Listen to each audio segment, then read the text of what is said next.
Good morning, Bob. I'm glad I ran into you this morning. I read in the business section that the Federal Reserve is printing money. Oh yeah, they've been doing that for years. Okay, but shouldn't that be illegal? I mean, that sounds like counterfeiting? Not at all. Counterfeiting is when a private citizen manufactures money in his basement for a B-rated movie. Printing money is when the Federal Reserve artificially increases the money supply. How can the Fed print money, legally, when the B-rated movie actor gets arrested at the airport by the FBI with the counterfeit money in his duffel bag? Because the Federal Reserve doesn't really print it, they just electronically create it out of thin air and credit the banks with the money. And that's not counterfeiting? No. And it's perfectly legal? Exactly. And what's backing the fake money created by the Federal Reserve? Nothing. Nothing? Not a damn thing. This doesn't make any sense. Why would they do that? Because the Fed gives the fake money to the banks, so they can lend it to American consumers to buy more shit they can't afford. So why aren't people buying more shit they can't afford? Because the banks don't give a rat's ass if Americans buy anything or not. You lost me. Just think about it for a moment. 5 years ago everyone had a big house, nice cars, a 50-inch flat-screen TV.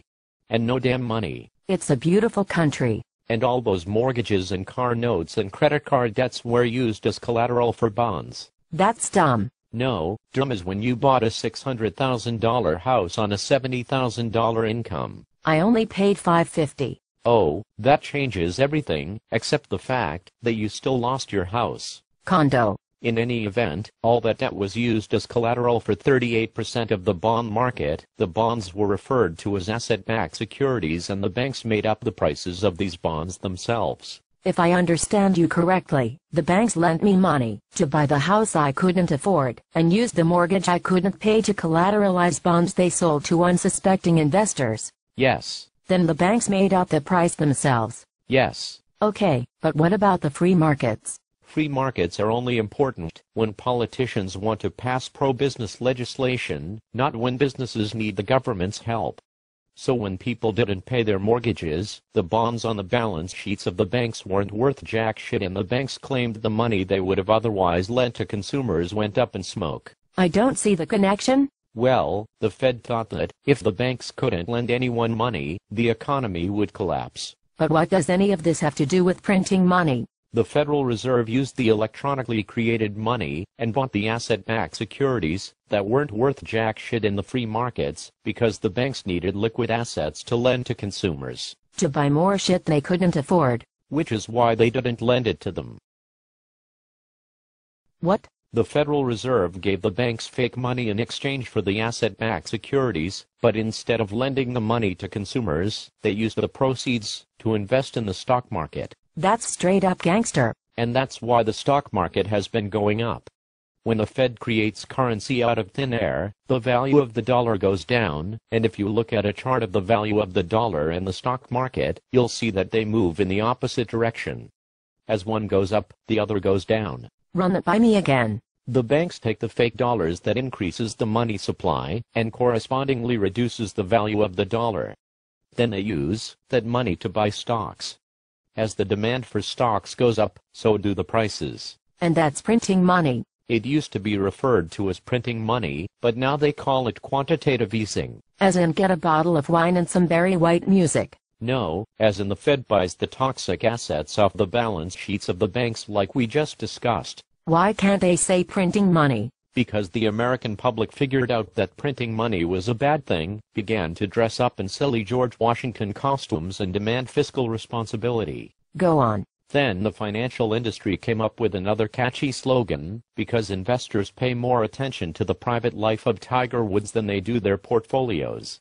Remember the Goldilocks economy, the smooth landing, and that bullshit about the green shoots theory? Yes, but I always thought that when the Federal Reserve expands the money supply, it causes inflation. So why haven't we seen interest rates go up?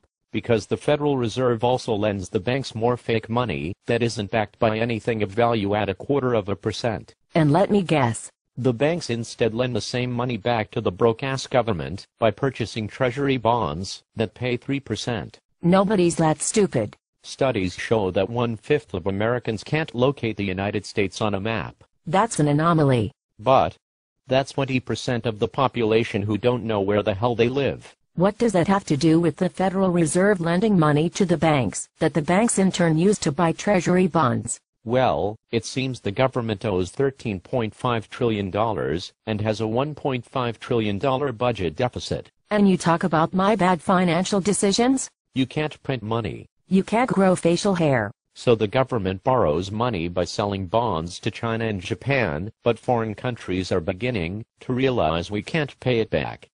To compensate for the decreasing international demand for our debt, the Federal Reserve gives fake money to the banks so they can use it to buy government bonds. So the first batch, quantitative easing, wasn't enough, so now they're printing money. Printing money to lend to the banks so the banks can lend it back to the broke-ass government. Yes.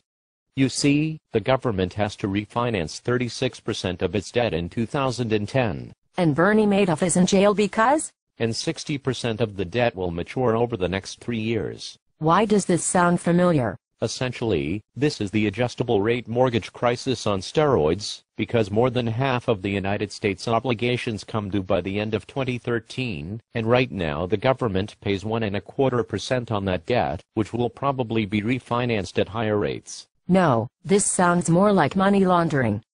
The Federal Reserve manufactures illegitimate money and funnels it through the banks, so they can give it to the government in a more legitimate form. If you or I did this, we would go to jail. How did you learn all of this? It seems awfully complicated. I read Ivory Johnson's DCExaminer.com column. You read what? It's Examiner.com for Washington, D.C. in the business section written by Ivory Johnson. He must be one sharp guy. No, I met him. He drinks too much and still believes in Santa Claus. Oh. Well, at least he knew enough to use extranormal.com.